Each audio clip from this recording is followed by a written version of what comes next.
इन radio active शिवलिंग की सच्चाई जानकर नासा के वैज्ञानिकों के छूटे पसीने। वैज्ञानिक भी बोले सनातन धर्म के आगे हमारी मॉडर्न साइंस कुछ भी नहीं है।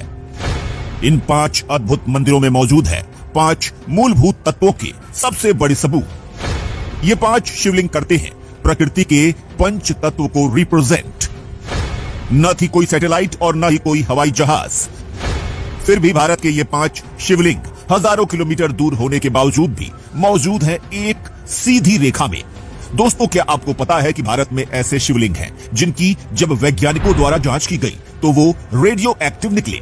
जी हां दोस्तों, हम कोई मजाक नहीं कर रहे, बल्कि ये बात बिल्कुल सच है। और अब ये बात जानकर कि भारत में मौजूद शिवलिंग रेडियो एक्टिव है, दुनिया भर के वैज्ञानिकों में खलबली मच चुकी है। और दोस्तों, इतना ही नहीं, हमारे देश में मौजूद ज्योतिर्लिंग में ऐसी ऐसी अद्भुत चीजें और सुपर साइंस के कॉन्सेप्ट छुपे हुए हैं जिनके बारे में सोचकर ही अब वैज्ञानिकों के पसीने छूट जाती हैं। दोस्तों, आप शायद नहीं जानते, लेकिन हम आपको बता दें कि भारत में जब वैज्ञानिकों द्वारा रेडियो एक्टिव जगहों की जांच और तलाश की गई तो हमारे एटॉमिक रिसर्च सेंटर्स के अलावा भी वैज्ञानिकों को ऐसी कई सारी जगह मिली जो बहुत ही ज्यादा रेडियो एक्टिव थी। और दोस्तों, जब उन्हें पता चला कि ये रेडियो एक्टिव चीजें कुछ और नहीं बल्कि हमारे मंदिरों में मौजूद शिवलिंग है, तो वैज्ञानिक एक बार फिर से हिंदू धर्म के आगे नतमस्तक हो गए। क्योंकि दोस्तों, वैज्ञानिकों को भी ये चीज समझ में आ गई कि शिवलिंग पर पानी, धतूरा, दूध, बेलपत्र जैसी ठंडी चीजें इसलिए चढ़ाई जाती हैं ताकि शिवलिंग में से निकलने वाली रेडियो एक्टिव किरणों को कम किया जा सके। क्योंकि दोस्तों,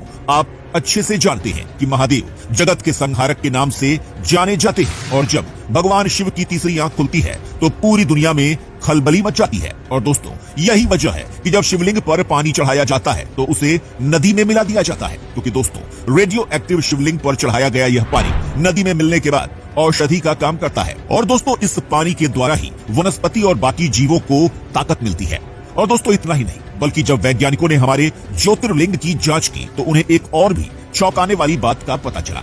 असल में दोस्तों, उन्हें पता चला कि कैसे उत्तराखंड से लेकर तमिलनाडु तक 5 शिवलिंग एक ही सीधी रेखा में विराजमान है और इन 5 अद्भुत मंदिरों को एक ही सीधी रेखा में बनाया गया था। और दोस्तों, ये मंदिर भी कई हजार साल पुराने हैं और उस वक्त इंसानों के पास ऐसी कोई भी आधुनिक तकनीक नहीं थी जिससे इन मंदिरों को एक सीधी रेखा में बनाया जा सके। और दोस्तों, उत्तराखंड का केदारनाथ मंदिर, तेलंगाना का कालेश्वरम मंदिर, आंध्र प्रदेश का कालहस्ती मंदिर, तमिलनाडु का एकम वरीशम मंदिर और रामेश्वरम मंदिर को 79 डिग्री पूर्व की भौगोलिक सीधी रेखा में बनाया गया है, जो दोस्तों इतनी ज्यादा आधुनिक तकनीक का नमूना है जिसकी कल्पना तक आज के वैज्ञानिक नहीं कर पा रहे हैं। और दोस्तों, उन्हें समझ में नहीं आ रहा है कि कई हजार साल पहले सनातन धर्म के लोग ऐसी अद्भुत चीजें कैसे बना सके।